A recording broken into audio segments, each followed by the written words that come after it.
I'm buying a business. Do I need to see a lawyer? What do I need to look out for? And if indeed, who? Who do I need to look out for when it comes to buying a business, Richard Worker? Okay, hopefully not who. The question's a little bit more business oriented than the last few ones. Sure. So, but where it depends really what you're buying. The devil's in the detail as usual. Yes. If you're taking over a premises, there will be a lease. Ooh, yeah. And you'll need to check out on that lease.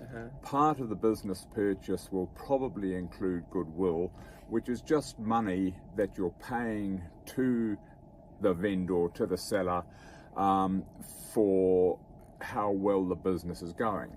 And part of that can be the value of the lease. In other words, the business is running out of a premises and it wants to stay there.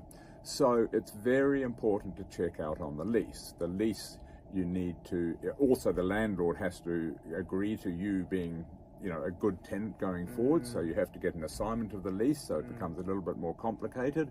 But you need to check out how long the lease goes for, whether there are any rights of renewal, whether when the rent reviews are going to be. Are they going to be in sort of 3 months after you've taken over and suddenly you get a big jump in rent or something like that? Yes. So those are really important questions. The other one that is a bit of a trap is that there can be a put right in the lease, and most of them do have that, so that when you take over the lease, you're taking it over warts and all. And that means that if there is a clause in there to say that you have to put the property at the termination of your tenancy, you have to put the property back into the same condition it was originally, you may be taking over quite a big issue there, which you don't know about, and a lot of people don't know about that. So that's an issue. Well, that is an issue, especially like, for example, let's just say you're a hair salon or what have you, and you put sinks in and things like that, and they have like a put right clause where it's like it has to be back into a conference room or whatever. That's a huge cost. Absolutely. So that's a real trap, and it's often overlooked. So the other area that we look at is we search the vendor, and whether it's an individual or whether it's a company, we search what's called the PPSR, which means the Personal Property Securities Register. And there can be a charge against all those assets that you're buying, all those to take the hairdressing salon, all the sinks and everything else by a bank or somebody else. So unless you search there, you won't know that there's a charge. And anyone can search that, but of course people tend to overlook that. This sort of comes back to the old car. When you're buying a car, you don't check out on that sort of thing.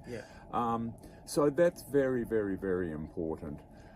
I've also given advice to a client quite a few years ago, but they were buying a business, and it was quite a small business, but and it wasn't running out of a tenancy, so there was no lease in place, but they were paying about $70,000 goodwill plus $30,000 worth of stock for a business that really it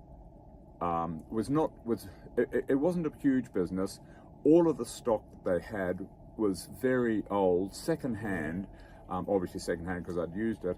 And I said to these people, why would you spend $100,000, $70,000 goodwill and $30,000 paying somebody for this business when actually you could use the $70,000 to buy stock yourself? You could use $20,000 to advertise it strongly. You'd be starting with a new business, new advertising.